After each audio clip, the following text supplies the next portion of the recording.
लोगों को छुआछूत से एक बराबर कर दे कि इस बिरादरी का, ये इस बिरादरी का, ये इस बिरादरी का। अरे भाई, मैं ठाकुर में बैठता हूँ, ब्राह्मणों में बैठता हूँ, जाटों में बैठता हूँ, क्षत्रियों में बैठता हूँ, एक थाली में बैठ के मैं खाता हूँ, ये नहीं है। खेल घिनौना नहीं चलेगा, नहीं चलेगा, नहीं चलेगा। जातिवाद का खेल घिनौना नहीं चलेगा, नहीं चलेगा। जातिवाद का खेल घिनौना नहीं चलेगा, नहीं चलेगा। नहीं चलेगा, नहीं चलेगा, नहीं चलेगा, नहीं चलेगा। जातिवाद का खेल घिनौना नहीं चलेगा, नहीं चलेगा। जातिवाद जो हमारे साथ जो भाई आए हो, किसी समाज के हो, हमारे भाई, अगर हम उनके साथ भेदभाव करने लगे, कई जगह हो भी रहा है। आरक्षण ने इस देश को खोखला बनाया। जो देखिए, आज जनरल कास्ट आरक्षण के लोभ में नहीं है, इसलिए उनका विकास हो रहा है, क्योंकि वो आरक्षण उन्हें खोखला नहीं कर पाए, वो खुद पे निर्भर हैं। खेल घिनौना नहीं चलेगा, नहीं चलेगा। जातिवाद का खेल घिनौना नहीं चलेगा, नहीं चलेगा। नहीं चलेगा, नहीं चलेगा, नहीं चलेगा, नहीं चलेगा। जातिवाद का खेल घिनौना नहीं चलेगा, नहीं चलेगा। जाति जनगणना वापस लो, वापस लो, वापस लो। जाति जनगणना वापस लो, वापस लो, वापस लो। नीतीश कुमार होश में आओ, होश में आओ, राहुल गांधी होश में आओ, होश में आओ, होश में आओ। राहुल गांधी होश में आओ, होश में आओ, होश में आओ। जाति गणना वापस लो, वापस लो, वापस लो। वापस लो, वापस लो, वापस लो, वापस लो। मेरा नाम अभिषेक है। हम लोग आज जनजातीय जनगणना जो बिहार सरकार ने शुरू किया है, उसके खिलाफ जंतर मंतर पर धरना प्रदर्शन शुरू किए थे। अभी हमारा धरना प्रदर्शन चल रहा है, आपने देखा। देखिए, ये जो जनजातीय जनगणना है, ये देश को कहीं न कहीं समाज में लड़ाई करने के लिए उद्देश्य से ये जातीय जनगणना कराया जा रहा है, जिससे लोग आपस में लड़े, मार काट हो। देख रहे हैं रोडें अभी जिस तरीके सुरक्षित ये रोड दिख रहा है, आप आसानी से जी रहे हैं।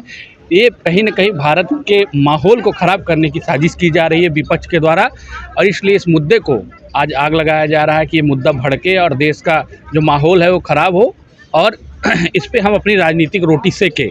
कहीं न कहीं इसी मुद्दे को हम लोग विरोध करने के लिए आज हम यहाँ पर जंतर मंतर पहुँचे हैं। माहौल कैसे ख़राब होगा साहब? जिसकी जितनी आवाज़ उसकी उतनी भागीदारी से ये माहौल कैसे ख़राब होगा? ज़रा इसको थोड़ा सा संक्षेप में बताएं। अच्छा, ये बताइए, जिसकी जितनी आबादी, ये तो अंग्रेज एक समय आए हुए थे, एक वाडरा था, आपने देखा होगा। उसने जब जनजातीय गणना करके राजनीति शुरू की थी, तब देश में कितना माहौल ख़राब हुआ था। आज ये बताइए, क्या ब्राह्मण वर्ग का आदमी है, वो उसके पास खाने की रोटी नहीं है, क्या उसे आरक्षण नहीं मिलना चाहिए? अच्छा, ये हिंदुस्तान है, ये हिंदुओं का देश है, आप हिंदुओं को दीजिए ना आरक्षण। आप हिंदूवादी की बात करिए, आप कर रहे हैं जनजातीय जनगणना की बात, जातियों को तोड़ फोड़ रहे हैं। अच्छा, ये बताइए, ओबीसीओं में सिर्फ इस जाति देश में सच नहीं है क्या? क्या इस देश में जाति नहीं है, या बिना बात जाति के लोग बातें कर रहे हैं? ये आप मुझे बताइए अभिषेक जी। देखिए, जाति करके देश आज आज़ादी के 75 वर्ष हो गए। अगर अभी भी हम जाति में लड़ेंगे तो हमारे देश का विकास कैसे होगा? हम आपस में लड़ते जाएंगे। जो शिक्षित है वो इस आरक्षण का विरोध कर रहा है, लेकिन जो कमज़ोर है उसको तो मजबूत करना पड़ेगा ना। देखिए, कमज़ोर तो हर जात के लोग हैं, ब्राह्मण समाज के भी हैं, जनरल में बहुत सारे कमज़ोर हैं जिनके पास छत नहीं है, रहने के लिए रोटी नहीं है। तो क्या वो उनको आरक्षण मिल रहा है? नहीं मिल रहा। तो आप कह रहे हैं कि ये राजनीति की जा रही है, मतलब क्या ये पिछड़ा वर्ग के सारे जो वर्ग के सारे जो मजबूत वर्ग उसको कमज़ोर किया जा रहा है? नहीं, ये देश का माहौल ख़राब किया जा रहा है, देश को कमज़ोर किया जा रहा है। जनजाति गणना कराने का क्या उद्देश्य है? आप जातियों, आपके पास और कोई मुद्दा नहीं बचा है, देश में शांति नहीं है, देश का माहौल इतना सही है, आप जाति तरीके से बांट कर देश का माहौल ख़राब करना चाह रहे हैं। आप देश में फिर से दंगे फसाद कराना चाह रहे हैं। चलो, हिंदू मुस्लिम की राजनीति खत्म हुई, अब आप जातियों को लड़ाने की राजनीति शुरू कर दिए हैं। हिंदू मुस्लिम से क्या? नीतीश कुमार ने ये लाया है बिहार में, ठीक है। अब ये बात चल रही है राजस्थान में भी इसको लाया जाएगा, कितना नुकसान होगा इससे? ठीक। देखिए, नीतीश कुमार दिखाना चाह रहे हैं कि मैं बहुत बड़ा जातिवादी आदमी हूं, और अपना मैं दिखाना चाह रहा हूं कि मेरा अब कोई मुद्दा बचा नहीं है, बिहार सरकार ये मुद्दा उठा रही है, इससे ये होगा वो होगा।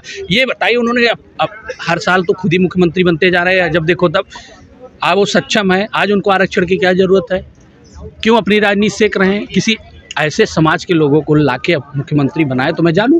लालू जी हैं, अपने लड़के को क्यों राजनीति सेक रहे हैं अपनी जात में? क्या उनके जात में ओबीसी समाज में और गरीब आदमी नहीं पड़े हैं? क्या उनको आप मुख्यमंत्री नहीं बना सकते? क्यों नहीं बना रहे हैं आप? क्योंकि आपको अपनी राजनीति सेकना है, अपनी परिवार की राजनीति सेकना है। ओबीसी समाज में, अगर ओबीसी समाज के केवल एक जाति उसका केवल लाभ ले पाता है, वो यादव, वो चाहे बिहार की बात करो आप, चाहे यूपी की बात करो, ये दो समाज ओबीसी को खा रहे हैं। लेकिन ये भी सच आता चला है कि लालू यादव ने बहुत सारे पिछड़े लोगों को, ठीक है, सड़क से उठाकर नेता बनाया। इस सच से आप भी इनकार तो नहीं कर सकते। तो मुख्यमंत्री बना दिए होते। जीतन राम मांझी को नीतीश कुमार जी ने कुछ दिन के लिए मुख्यमंत्री बनाया, फिर लगा वो कहानी हो जाएगी, फिर छोड़वा दिया। उन्होंने लालू जी ने कुछ दिन के लिए बनाया, बातचीत हुई, जीतन राम मांझी को 6 महीने में क्यों हटा दिए? क्योंकि लगा अरे यार ये दलित है, ये आ गया, ये वो, तब आपको दिक्कत होने लगी। आपने उन्हें 6 महीने में क्यों हटा दिया? मैं यही पूछना चाहता हूँ। तो आपको क्या लगता है बिहार में ओबीसी की राजनीति मजबूत है, दलितों की राजनीति कमजोर है? बिल्कुल, पहले तो जाति राजनीति हम चाहते हैं कि खत्म हो, जाति और धर्म दोनों की राजनीति खत्म हो, सबका साथ सबका विकास, और जो नारा है प्रधानमंत्री जी का हम उससे सहमत है, उस हिसाब से चले, हर एक आदमी को एक जैसा समझा जाए। आपका खून हमारा खून एक ही है, सूरज की रोशनी आप भी ले रहे हैं, आपका भी बच्चा पढ़ रहा है, आपके बच्चे को आरक्षण मिल रहा है, दूसरा पढ़ के भी वो आरक्षण नहीं पा रहा है, तो उसके साथ कहीं न कहीं भेदभाव हो रहा है ना। एक देश एक संविधान क्यों नहीं लागू हो रहा है? एक चीज़ बताइए, ये जाति जनगणना है, ठीक है, इससे आने वाला जो चुनाव 2024 इससे क्या प्रभाव पड़ेगा? अब जातियों में बंटने की आप बात कर रहे हैं, इससे बिहार में क्या असर पड़ेगा या यूपी में क्या असर पड़ेगा? देखिए, विपक्ष के पास कोई मुद्दा बचा नहीं, उन्होंने हिंदू मुस्लिम करा के थक गए, कुछ हुआ नहीं दंगा वंगा।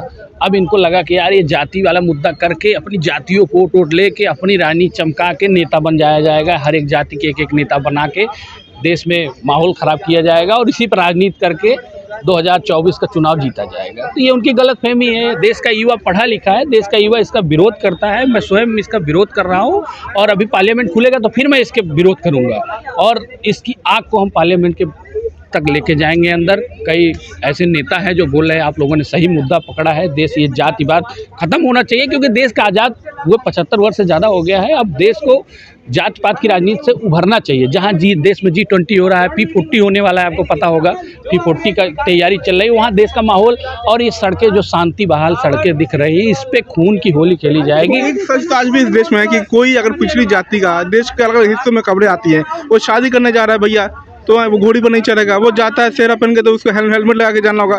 ये क्यों हो रहा है? इसको लेकर आप जैसे युवा क्या सोचते हैं, दूर क्यों नहीं करते? देखिए कहाँ है आजकल गेस्ट हाउस से खबरें आती हैं, राजस्थान बिहार से कई हिस्सों में ऐसी चीजें आती है, तो इसको आप जैसे युवा क्यों नहीं करते? ये सिर्फ राजनीति तक क्यों सीमित है?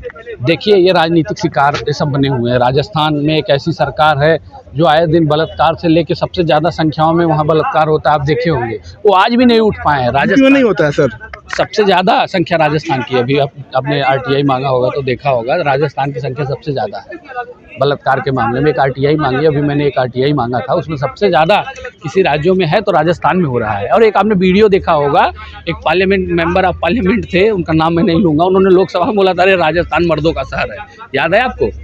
उन्होंने बोला अरे राजस्थान मर्दों का शहर है क्योंकि यहाँ घटनाएं रेप ज़्यादा होते हैं। इस तरीके का बयान, सिंगर जैसे लोग भी तो सिंगर जैसे लोग, उसके बाद हाथरस जैसी घटना भी यूपी में होती हैं, जिस सरकार की आप बात करते हैं, तो अब युवा है तो आलोचना तो दोनों तरफ आपको करनी चाहिए। दोनों तरफ कर रहे हैं, बिल्कुल। देखिए, रेप कहीं भी को यहीं घसीटा गया था इसी जंतर मंतर से। बताइए, वो बेटियां देश के लिए जो गोल्ड लेकर आती हैं, बताइए, जब बात उनकी आई आवाज़ उठानी, तो फिर एक तरफा मामला हो गया।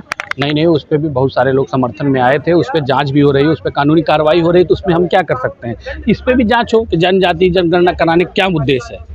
कहीं न कहीं दंगा घटाने का उद्देश्य है, जो मुझे लग रहा है। इसलिए मेरी विचारधारा है कि देश में दंगे हो सकते हैं, फसाद हो सकता है, देश का जो भाईचारा है वो बिगड़ सकता है। आज हमारे धरने में हर जात के लोग शामिल हैं, आप खड़े हैं, आप जाके देखिए, दलित भी हैं, यादव भी हैं, जो शिक्षित है वो इस जनजाति जनगणना का विरोध कर रहा है। शिक्षा पर क्या असर पड़ेगा आप बताइए? आप युवा हैं, बताइए शिक्षा पर क्या असर पड़ेगा इससे? क्यों शिक्षा पे असर पड़ेगा? एक भाई को, ये देश है, यहाँ पे भाईचारा है। हम अपने जो हमारे साथ जो भाई आए हो, किसी समाज के हो, हमारे भाई, अगर हम उनके साथ भेदभाव करने लगे, कई जगह हो भी रहा है। आरक्षण ने इस देश को खोखला बनाया। जो देखिए, आज जनरल कास्ट आरक्षण के लोभ में नहीं है, इसीलिए उनका विकास हो रहा है, क्योंकि वो आरक्षण उन्हें खोखला नहीं कर पाए। वो खुद पे निर्भर हैं कि अरे हमें आरक्षण नहीं मिलेगा, मुझे जो भी करना होगा मैं खुद के दम पे करूंगा, खुद पढ़ना है, मुझे किसी पे निर्भर नहीं रहना। अब OBC SC दलित समाज को लगता है 10% आरक्षण मिलेगा, ही पढ़ ले। ये हमारे देश के युवाओं को खोखला कर रहा है। ऐसी ही राजनीति जिस तरीके से जनगणना किया जाएगा, उसमें फिर ऐसी उल्टी सीधी कानून लाके देश को खोखला किया जाएगा। नीतीश कुमार के लिए क्या कहेंगे?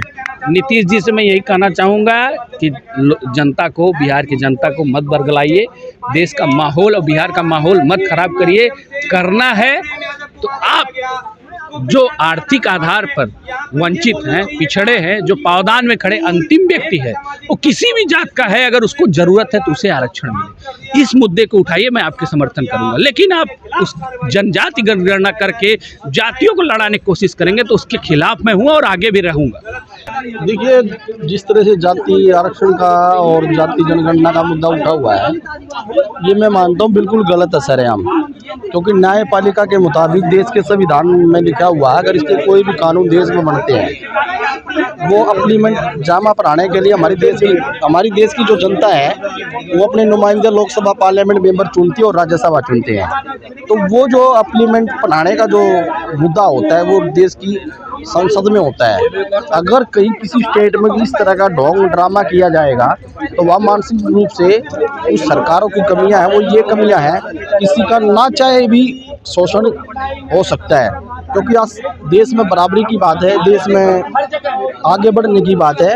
तो मैं ये मानता हूँ कि जिस तरह से बिहार के अंदर नीतीश कुमार जी ने किया है, ये अपना राजनीतिक ड्रामा, राजनीतिक फायदे के लिए इन्होंने जाति जनगणना की है, जबकि ये मेरे हिसाब से गलत है। क्योंकि पूरी तरह से जाति जनगणना नहीं तो बिहार की हुई है और ना ये करा पाए, क्योंकि बिहार के जो लोग हैं, आदिवासी है, जो पीड़ित है, भूख से मरे हुए हैं, जो अपने परिवार को, बच्चों को छोड़कर परदेशों में निकले हुए हैं, क्या उन्होंने नीतीश कुमार जी ने उनकी जाति जनगणना की? क्या उनके रोजगार पर बात करी? क्या बिहार को जो लोग बाहर कमा के बिहार को टैक्स देते हैं, मजदूर आदमी, क्या बिहार के लोगों के बारे में नीतीश कुमार ने ये कुछ आवाज उठाई?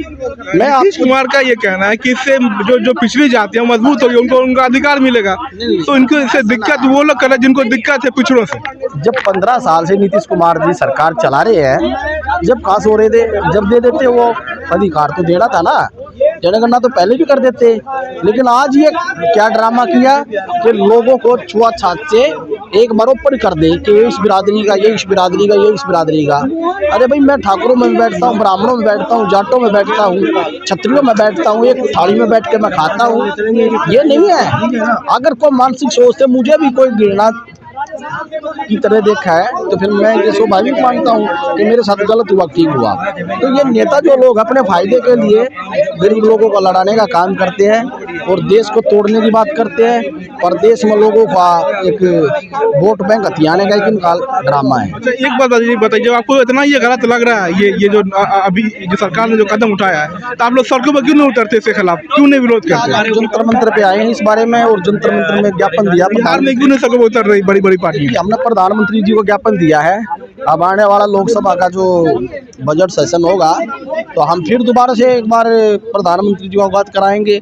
हम फिर दोबारा से संसद भवन का घेराव करेंगे। और हम इसलिए करेंगे क्योंकि जाति व्यवस्था को बदला नहीं जाए, जाति व्यवस्था को अमली जामा पहनाया जाए। अगर कोई दलित है तो दलित को भी जीने का शान से अधिकार चाहिए और ठाकुर को भी। मैं ये नहीं कहता किसी ठाकुर ब्राह्मण का मैं विरोधी हूँ, नहीं। मैं ये मानता हूँ कि जब दलित अगर उनकी बराबरी नहीं कर पाएंगे तो हमेशा शोषित रहेंगे, पीड़ित रहेंगे। सरकार ये मान रही है कि भैया जो 3% 4% जो बड़ी आबादी है, ठीक है, बड़ी जातियों की, वही सिस्टम में है, और जो छोटी जाति है उनकी आबादी ज़्यादा है, लेकिन वो है नहीं। तो इससे होगा कि उनको बराबरी का हक मिलेगा, ये उनका कहना है। ये ये नहीं मानता मैं। एक बात बताइए आप, मायावती जी है क्या वो कमजोर है किसी चीज में? 4 बार की सीएम है। अखिलेश कमजोर है, लालू कमजोर है, मुलायम कमजोर है, शिवपाल कमजोर है। हरियाणा के अंदर और भी एससी कम्युनिटी के जो नेता बन रहे हैं या वो कमजोर है। अरे भाई, तुम्हें उठने का एक संविधान के अंदर तुम्हें एक ओहदा मिल गया, एक ओहदा बढ़ गया तुम्हारा। अरे उनको वहाँ किसी और को आने दो, मेरे जैसे भाई को, किसी और भाई को आने दो, दलितों को। तुम उस चीज का भी फायदा उठा के, अगर तुम इतने ताकतवर हो, संविधान ने तुम्हारे को इतना बड़ा बहुत महाबली दान दिया है कि तुम पैसे में, धन में, दौलत में, हर चीज में ऐशो आराम की जिंदगी में तुम जी रहे हो। तुम यार फिर जनरल में चुनाव लड़ो ना, फिर तुम टक्कर उस आदमी से दो जो हमारा विरोध करता है, जो हमारी दलितों की अनदेखी करता है, पीड़ित लोगों की अनदेखी करता है। यार तुम उस सीटों को छोड़ो, दोबारा से चुनाव लड़ो। वहाँ उन लोगों को आने दो जिनको जरूरत है चुनाव लड़के बराबर का अधिकार लेने की।